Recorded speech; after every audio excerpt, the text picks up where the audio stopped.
Today we're going to talk about how to make your app more user-friendly by keeping a clean URL structure when you link to a page on your application. So here's the example. We have a list here of objects in our database. In this case, we are referring to pieces of artwork. So we can click on a link from this list and it will take us to a specific page with more details about that piece of artwork and featuring only that art. And so what we're doing when we click from the list to a page is we are sending that data to the page. But there's a couple different ways that we can send data to the page. And one of the ways that we're sending data to the page in this example is creating all this extra mess of numbers. And we don't want those extra numbers in the URL because when we have a simple structure, the search engines are going to more easily read our website and those pages. So that way we're going to get more traffic to our site. We're also going to have users, we're going to give users a more easy way to share their links to our website. So let's talk about how to do that. And let's show the other example of a clean structure. So here's the clean structure. And what we have here is simply art and then a little short code for that piece of artwork. So this could also be title or something else if we wanted to use a title. For our case, we used a 6-digit random code because our website is designed to generate a lot of different pieces of art. The code's a great way to have a unique identification. So let's do this.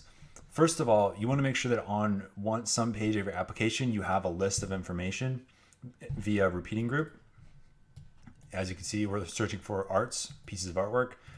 And then I have two links here. And one of them is we're going to go to this, the certain page that we want. And in the incorrect example, I'll show you how we do it incorrectly first, in case you've set it up this way so that you can correct it. And then we'll show the correct way to do it.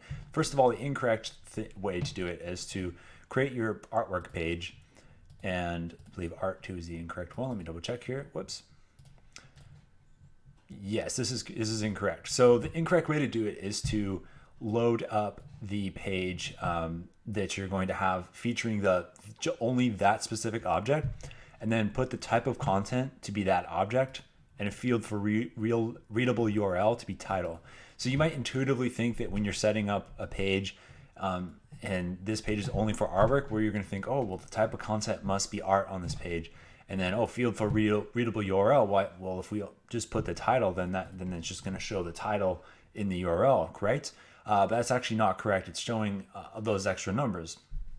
So that's the incorrect way to set it up. And then within here, we're referencing that current page is art. If we go to the link on our repeating group here, which goes to that page, it's sending the artwork directly in here in the data to send section. So we don't want to do this, guys, because it's creating that extra mess.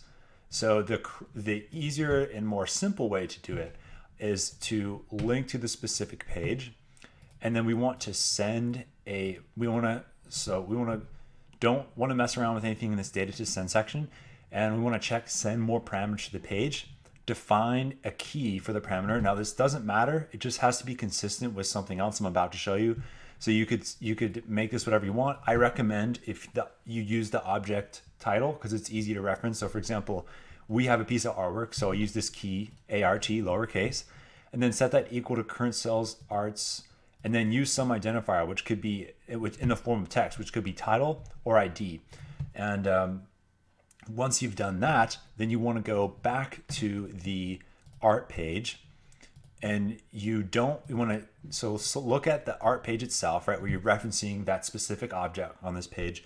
You don't want to have any type of content on this page. Just leave that blank.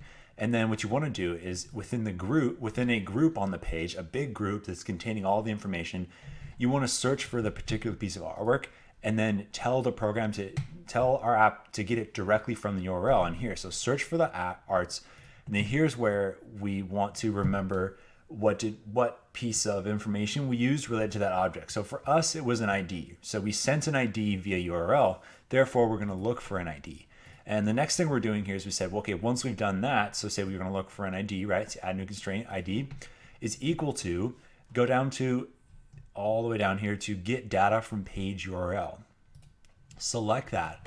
In your parameter name, this is where it needs to be consistent with the name that you chose on the index page. So I will show you really quickly. I'm going to duplicate this page really quick. So duplicate, let's just take one moment to load.